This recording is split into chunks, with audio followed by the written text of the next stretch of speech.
नमस्कार दोस्तों, Rajasthan news and views में आपका हार्दिक स्वागत है। मैं हूं पत्रकार योगेंद्र योगी। दोस्तों, राजस्थान की पूर्व मुख्यमंत्री और राजस्थान में भाजपा की बहुत ही वरिष्ठ नेता, बड़ी महत्वपूर्ण नेता वसुंधरा राजे ने आज जोधपुर में आरएसएस प्रमुख मोहन भागवत से मुलाकात करी।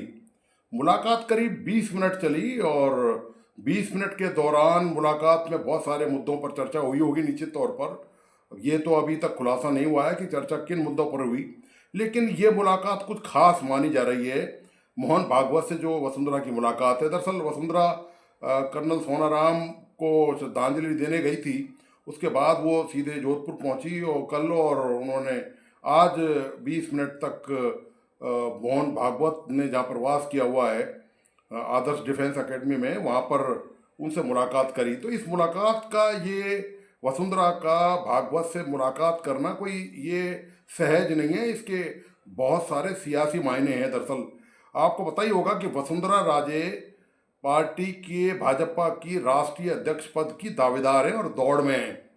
अब ये कयास ये लगाया जा रहा है, माना ये जा रहा है कि क्या संघ परिवार वसुंधरा राजे को आगे रखेगा इस दौड़ में, क्योंकि आपको याद होगा पिछले दिनों मोहन भागवत का एक बयान था। बयान जब उनसे ये पूछा गया कि क्या आरएसएस भारतीय जनता पार्टी के अंदर कोई दखल देता है, तो उन्होंने कहा जी नहीं, हम दखल नहीं देते, हम तो केवल सलाह देते हैं, मानना न मानना उनकी मर्जी है। तो इस मुद्दे पर जब उनसे बात करी, उन्होंने कहा कि भागवत ने ये भी क्लियर किया उस दौरान उस बयान में कि यदि हम दखल देते तो अब तक पार्टी का राष्ट्रीय अध्यक्ष बन गया होता। मतलब हमारी कोई दखलंदाजी नहीं है, ये भारतीय जनता पार्टी तय करेगी, उसका बोर्ड तय करेगा, उसकी कार्य समिति तय करेगी कि उसका अध्यक्ष कब बनाया जाए और कब नहीं बनाया जाए। अध्यक्ष का पद जो है अभी जेपी नड्डा संभाल रहे हैं और वो इस पद के लिए चुनाव अभी ड्यू हैं, काफ़ी अरसे से चुनाव इसमें ड्यू हैं। तो माना ये जा रहा था कि ये जो दौड़ है इसमें कई बड़े नेता भारतीय जनता पार्टी के शामिल हैं, लेकिन भारतीय जनता पार्टी में उस तरह की दौड़ नहीं होती है जो साफ तौर पर और जगह और दूसरे संगठनों में या दूसरे राजनीतिक दलों में दिखाई देती है। क्योंकि पार्टी का कोई भी नेता आसानी से कुछ कहता नहीं है, कोई बयान नहीं देता, चाहे वो अनुशासन का मामला हो या डर का मामला हो, आप कुछ भी कह सकते हैं। वसुंधरा राजे का जहाँ तक सवाल है, आपको पता होगा कि उनके जो तेवर कलेवर हैं वो हमेशा तीखे ही रहते हैं। वसुंधरा राजे ने एक बयान दिया अभी पिछले दिनों राम कथा में धौलपुर में। उन्होंने बयान दिया कि ये जो किसी को, नाम तो उन्होंने उस बयान में नहीं लिया, लेकिन उन्होंने साफ तौर पे संकेत दे दिया कि ये बयान है किसके लिए।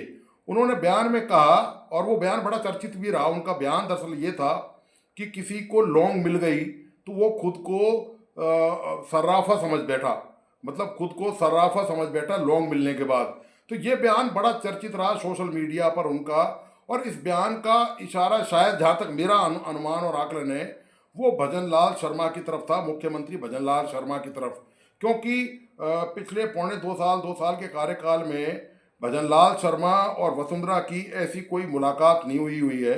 और जहाँ तक कामकाज का सरकार के सवाल है, सरकार अपनी पीठ भजन लाल शर्मा गाए बेगाए खुद ही ठोकते रहते हैं। सरकार ने ढेरों नई योजनाएं लॉन्च की हैं, बिजली की, पानी की, तमाम स्कीमें लॉन्च की। इसके अलावा राजस्थान में निवेश को लेकर बहुत बड़ा सम्मेलन आयोजित किया गया और दावा किया गया कि राजस्थान में लाखों करोड़ का निवेश होगा और निवेश आ रहा है।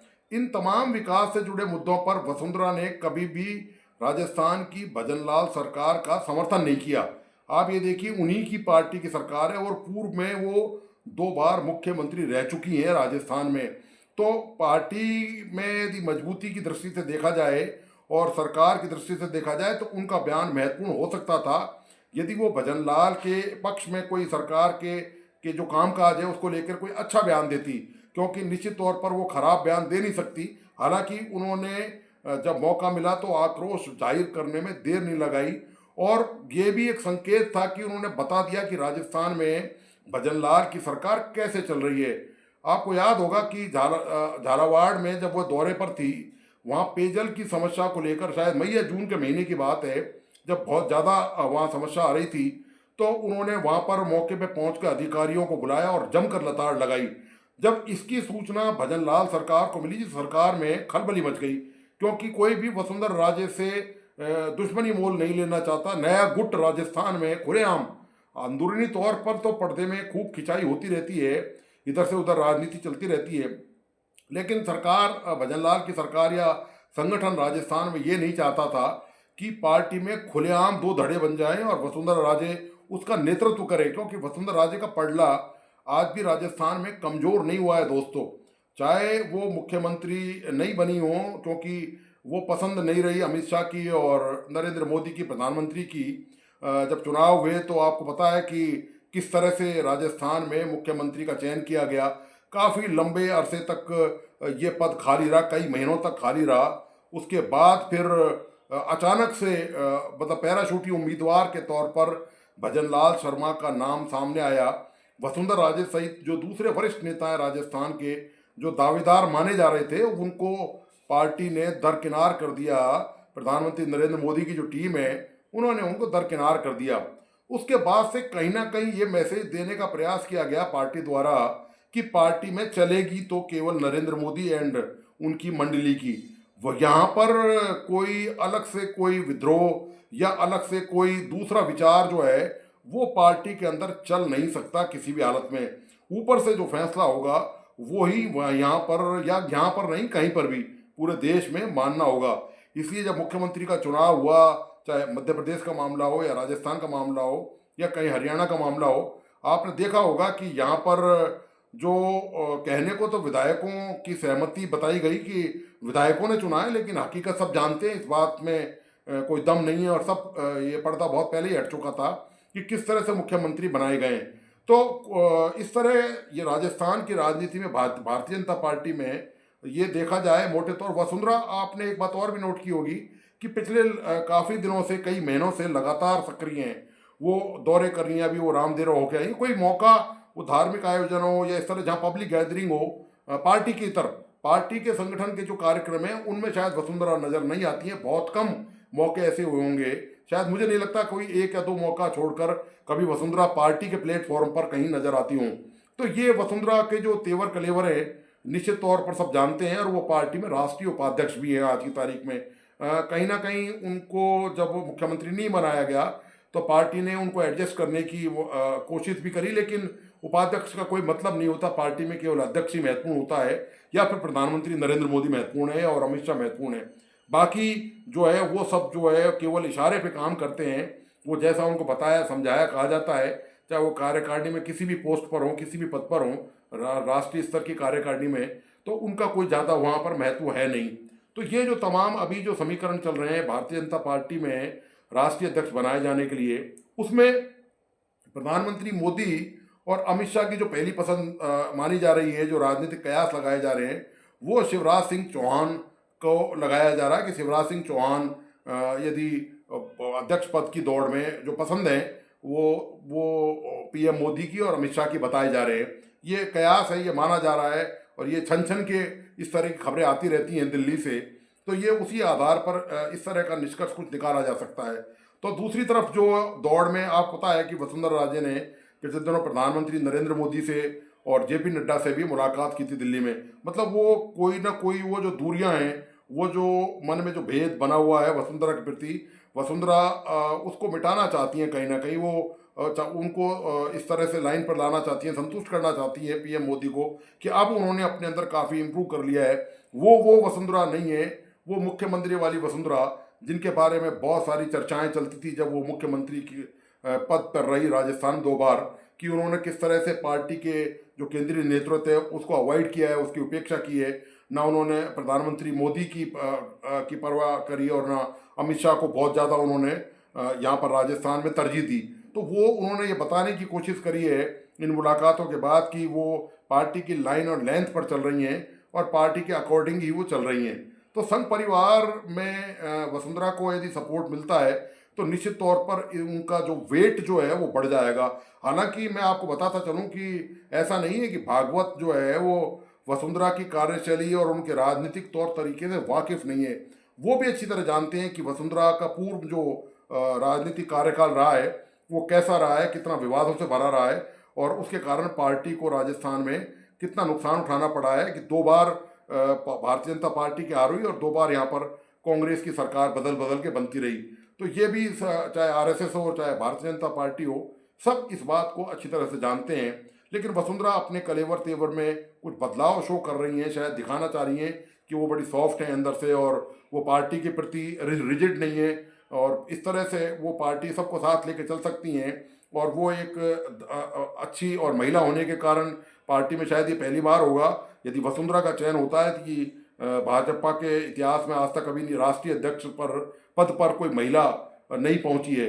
तो ये माना जा रहा है कि यदि संघ परिवार सपोर्ट करेगा और भागवत यदि उसमें इंटरेस्ट लेंगे तो शायद वसुंधरा का पलड़ा जो है अध्यक्ष पद के लिए भारी नजर आए।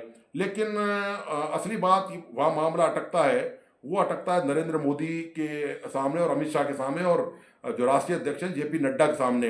उनको मनाना और समझाना इतना आसान नहीं होगा, क्योंकि वसुंधरा का जो का जो कार्यकाल रहा है या अभी का जो कार्यकाल रहा है भजनलाल शर्मा के दौरान, उन्होंने सरकार के लिए कोई इस तरह की अच्छी कभी तारीफ की बात नहीं करी। एक बात और याद आ गई, मुझे याद आया 1 साल पहले जयपुर के बिरला सभागार में एक कार्यक्रम आयोजित किया गया था।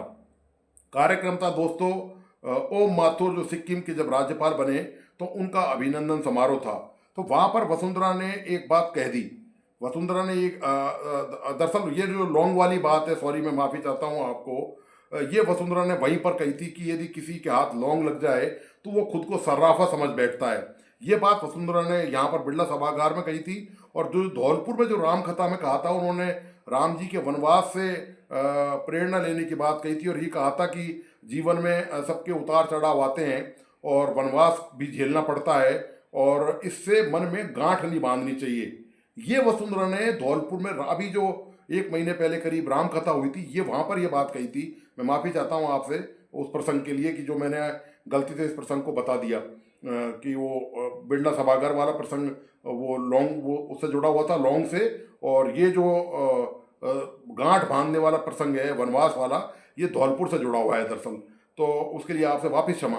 तो ये दोस्तों उन्होंने ये 2 प्रसंग कहे थे, तो निश्चित तौर पर वो जो खटास उनके मन में कहीं ना कहीं रह गई है और वो जो दावेदारी, राजस्थान में स्टालवार्ट बड़ी लीडर होने के बावजूद भी उनको मुख्यमंत्री नहीं बनाया गया, तो वो रंज जो है ना दिमाग में, वो कहीं ना कहीं उनका दर्द छलकता है प्लेटफॉर्मों से अलग अलग। तो ये तो है ही, और राष्ट्रीय नेतृत्व भी इस बात को जानता है कि वसुंधरा किस तरह से राजनीति में राजस्थान में उनकी क्या भूमिका है और हो सकती है। ये भी वो जानते हैं इस बात को कि वो सीधे सीधे कोई भी वसुंधरा राजे को नाराज पार्टी भी नहीं करना चाहती। लेकिन राष्ट्रीय अध्यक्ष पद का जहाँ तक सवाल है दोस्तों, ये बड़ा महत्वपूर्ण पद है। यहाँ पर नरेंद्र मोदी से और अमित शाह और जो पार्टी के और जो वरिष्ठ नेता हैं उनसे ट्यूनिंग होना बहुत ज़रूरी है। तो वसुंधरा के लिए ये सबसे बड़ा कठिन काम है कि वो डे टू डे के मामले में, और वो इस बात को समझे चाहे डे टू डे का मामला नहीं भी हो, लेकिन वो जो वेवलेंथ है, वो जो बिना बोले मूक की जो भाषा है, मौन की जो भाषा है, वो उनको वो समझनी पड़ेगी तब जाकर। और ये पार्टी का भरोसा उनको जीतना ही पड़ेगा यदि उनको राष्ट्रीय अध्यक्ष पद चाहिए। तो संघ परिवार का सपोर्ट यदि मिल भी गया तो इतना आसान नहीं होगा भागवत के सपोर्ट के बावजूद भी कि वसुंधरा के लिए आसानी से नरेंद्र मोदी और अमित शाह और जेपी नड्डा तैयार हो जाएं, मान जाएं।